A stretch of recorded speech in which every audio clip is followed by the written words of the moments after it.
Hello friends, welcome to YRS Hindi कहानी। I hope आप सब लोग अच्छे होंगे। आज की कहानी दो बेस्ट फ्रेंड्स के इमोशनल रोड ट्रिप की है, जहां हर स्टॉप उनकी दोस्ती को और गहरा बनाता है। सफर के दौरान वो सिर्फ नए शहर नहीं, बल्कि अपने आप को भी एक्सप्लोर करती हैं। कहानी दिखाती है कि लाइफ की असली खुशी मंजिल से ज्यादा उस सफर में होती है जो हम अपनों के साथ तय करते हैं। दोस्ती, यादें और सेल्फ डिस्कवरी इस स्टोरी का मेन एसेंस है। कहानी स्टार्ट करने से पहले आप सभी से एक रिक्वेस्ट है दोस्तों। अगर आपको हमारी कहानियाँ पसंद आ रही हैं तो प्लीज हमें सपोर्ट करें, कहानी को लाइक करें, चैनल को सब्सक्राइब करें और इसे ज्यादा से ज्यादा लोगों के साथ शेयर करें। चलिए अब सीधे चलते हैं कहानी की तरफ। लखनऊ की एक शांत सी सुबह थी। आसमान पर हल्के बादल थे और हवा में थोड़ी सी नमी। इस सुबह की खास बात थी रिया और अन्विता, दो सबसे अच्छी दोस्त जो एक अनोखे सफर पर निकलने वाली थीं। दोनों पिछले कई हफ्तों से इस रोड ट्रिप की प्लानिंग कर रही थीं। लखनऊ से कश्मीर तक का लंबा, रोमांचक और यादगार सफर। रिया एक लंबी दुबली पतली लड़की थी। उसकी स्किन गेहुए रंग की थी, घुंघराले बाल जो कंधों तक आते थे और आंखों में एक शरारती चमक थी। उसके चेहरे पर हमेशा मुस्कान रहती थी, पर अंदर से वो काफी सेंसिटिव थी। अन्विता थोड़ी गोरी रंग की, नर्म आवाज और शांत स्वभाव वाली लड़की थी। उसके लंबे सीधे बाल अक्सर खुले रहते थे। आंखें बड़ी और गहरी थीं, जैसे हर बात को समझने का मादा हो उनमें। वो थोड़ा सीरियस रहना पसंद करती थी, पर रिया के साथ उसका बचपना निकल आता था। दोनों की दोस्ती कॉलेज के पहले दिन से शुरू हुई थी और अब तक एक दूसरे की जिंदगी का अहम हिस्सा बन चुकी थी। ये ट्रिप सिर्फ एक घूमने का मौका नहीं था, ये एक तलाश थी, खुद को समझने की, खुद को फिर से जीने की। महिंद्रा की सफेद एक्सयूवी को रिया ने खरीदा था कुछ महीने पहले। गाड़ी की चमक, उसकी रफ्तार और कंफर्ट, सब कुछ उन्हें इस सफर के लिए बिल्कुल सही लगा था। ड्राइव करने की जिम्मेदारी ज्यादातर रिया लेती थी, क्योंकि उसे हाईवे ड्राइव करना बहुत पसंद था। अन्विता म्यूजिक की कस्टोडियन थी। प्लेलिस्ट में अरिजीत के कुछ सूफी ट्रैक्स और पुराने क्लासिक गाने शामिल थे। लखनऊ से निकलते ही उन्होंने गोमती नगर के बाहर पहला ब्रेकफास्ट स्टॉप लिया, एक ढाबे पर। आलू के पराठे, दही और गर्मा गर्म चाय। वहीं बैठे बैठे उन्होंने पहला सेल्फी लिया, जो इस ट्रिप की पहली याद बन गई। गाड़ी कानपुर की तरफ दौड़ती गई। खेतों के नजारे, ट्रकों की लंबी कतारें और बीच बीच में ढाबों की भीड़। दोपहर को उन्होंने एक फेमस पंजाबी ढाबे पर रुककर लस्सी मक्खन के साथ पराठे खाए। फिर आगरा में रुककर ताजमहल देखने का प्लान किया। ताजमहल के सामने बैठकर दोनों ने घंटों बातें की। अन्विता बोली, प्यार अमर होता है क्या?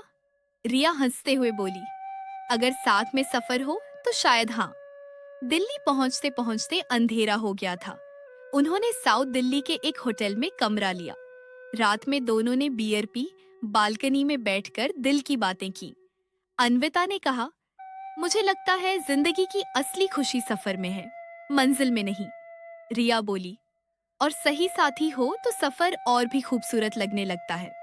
सुबह जल्दी निकलते हुए दोनों ने कुरुक्षेत्र के पास एक मंदिर में दर्शन किए। उसके बाद चंडीगढ़ में रुककर रॉक गार्डन देखा और सुखना झील के किनारे कॉफी पी। पंजाब की सरसों के खेतों में रुककर उन्होंने फोटो शूट किया। रास्ते में एक जगह हाईवे के किनारे एक लोकल ढाबे पर उन्होंने मक्के दी रोटी और सरसों दा साग खाया, साथ में गुड़ और सफेद मक्खन भी। रिया बोली, यार खाने के मामले में ना ये ट्रिप लाइफ टाइम याद रहेगी। जैसे जैसे वो लोग मनाली की तरफ बढ़ी, मौसम बदलने लगा। हवा में ठंडक थी और चारों तरफ पहाड़ बर्फ से ढके हुए दिख रहे थे। उन्होंने ओल्ड मनाली में एक कोजी कॉटेज बुक किया। लकड़ी की दीवारें, सामने घाटी और अंदर जलता हुआ फायरप्लेस। रात में लोकल कैफे में एक गिटारिस्ट लोकल फोक गाने गा रहा था। उन्होंने रेड वाइन पी और फिर बाहर आकर बोनफायर के पास बैठ गई। रिया ने आंखें बंद कर ली, जैसे एक लंबी थकान को वो आग के साथ जला रही हो। अन्विता धीरे से बोली, कभी कभी खुद को ढूंढने के लिए रास्तों से दोस्ती करनी पड़ती है। रिया मुस्कुराई। थोड़ी देर और रुकने के बाद वो दोनों वापस होटल आ गई। नेक्स्ट डे मनाली से निकलकर उनका अगला बड़ा पड़ाव था कश्मीर। रास्ता लंबा था लेकिन खूबसूरत। श्रीनगर पहुंचते ही उन्होंने एक हाउस बोट बुक की, झील के बीचों बीच डल झील शांत थी। सूरज की आखिरी किरणें पानी पर झिलमिला रही थीं। उन्होंने शिकारे में बैठकर शाम की सैर की। शिकारे वाला गाना गा रहा था। रिया की आंखें नम हो गईं। वो बोली, मैंने कभी इतनी शांति महसूस नहीं की। अन्विता ने उसका हाथ पकड़ा, बिना कुछ कहे।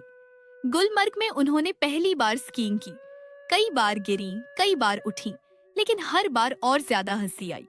उन्होंने स्नो फाइट की और फिर पास की एक लॉज में गर्म कॉफी पी। बाहर बर्फ गिर रही थी और दोनों खिड़की से झांक रही थीं, जैसे कोई फिल्म चल रही हो। जब उन्होंने वापसी शुरू की तो कुछ बदल चुका था। अंदर कुछ हल्का था। वो जो बोझ दोनों दिलों में लेकर निकली थीं, शायद रास्तों ने उसे धीरे धीरे उतार दिया था। दिल्ली पहुंचकर उन्होंने दोबारा बियर पी, लेकिन इस बार वो मुस्कुरा रही थी, बिना किसी दर्द के। लखनऊ लौटकर रिया ने अपनी जॉब छोड़ दी और ट्रैवल ब्लॉग शुरू किया। अन्विता ने पेंटिंग को अपना करियर बना लिया। उसने अपने घर में एक स्टूडियो खोला, जहां वो पहाड़ों की, रास्तों की और रिया की तस्वीरें बनाती थी। अगर इस कहानी ने आपके दिल के किसी कोने को छू लिया हो, अगर रिया और अन्विता की दोस्ती में आपको अपनी किसी खोई हुई दोस्त की झलक मिल गई हो, तो इस कहानी को लाइक जरूर कीजिए। शायद आपकी एक शेयर से कोई और भी अपनी अधूरी दोस्ती को जी उठे, कोई और भी किसी पुराने सफर की यादों में खो जाए। और अगर आप चाहते हैं कि ऐसी ही सच्ची, भावुक और दिल को छू लेने वाली कहानियां आपके दिल तक बार बार पहुंचती रहे, तो हमारे चैनल को सब्सक्राइब जरूर करें, क्योंकि कुछ कहानियां बस कहानियां नहीं होती, वो रिश्तों की सांसें होती हैं। जुड़िए हमसे और चलिए मिलकर इन लम्हों को हमेशा के लिए जिंदा रखते हैं। ये सफर सिर्फ किलोमीटर में नहीं था, ये सफर था भावनाओं, जिंदगी और रिश्तों का। कश्मीर सिर्फ एक जगह नहीं था, वो एक एहसास बन गया था, जहां दो लड़कियों ने खुद को पाया और एक दूसरे को फिर से जी लिया। रिया की डायरी की लास्ट लाइन थी, जिंदगी एक हाईवे है, मंजिलें बदलती रहती हैं, पर साथ ही वही रह जाए तो हर मोड़ खूबसूरत बन जाता है।